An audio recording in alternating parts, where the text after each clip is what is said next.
Pemerintah memberlakukan pembatasan sosial berskala besar (PSBB) yang lebih ketat. Hal ini berlaku di daerah Jawa dan Bali. Pertama, membatasi work from office atau WFO hanya menjadi 25% dan work from home menjadi 75%. Kedua, kegiatan belajar mengajar masih akan daring.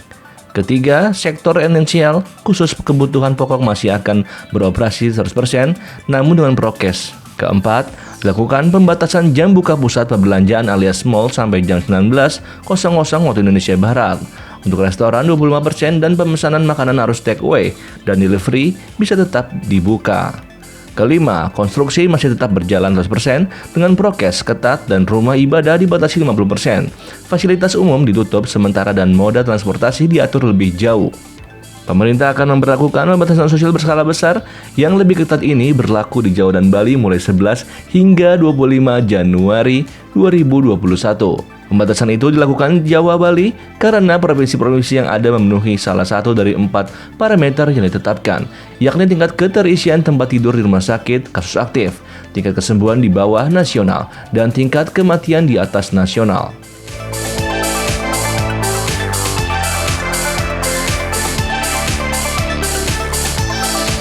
Gubernur DKI Jakarta Anies Baswedan tidak memperketat pembatasan sosial berskala besar transisi, hanya memperpanjangnya meski kasus COVID-19 di Jakarta terus meningkat.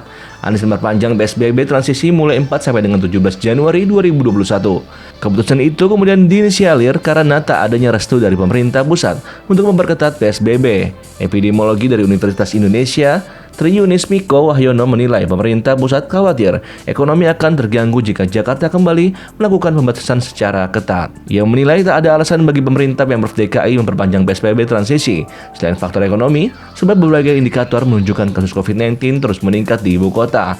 Hal itu bisa dilihat dari angka positivity rate atau rasio antara orang yang dites dengan yang dinyatakan positif. Dalam sepekan terakhir, positive rate di Jakarta mencapai 12,9%, jauh dari standar aman Badan Kesehatan Dunia atau WHO sebesar 5%. Positif rate di DKI Jakarta sejak awal pandemi adalah 8,8%. Artinya memang ada kenaikan signifikan dalam beberapa waktu terakhir. Ia menyebutkan PSBB transisi dengan segala pelonggarannya memang bisa membantu pemulihan ekonomi.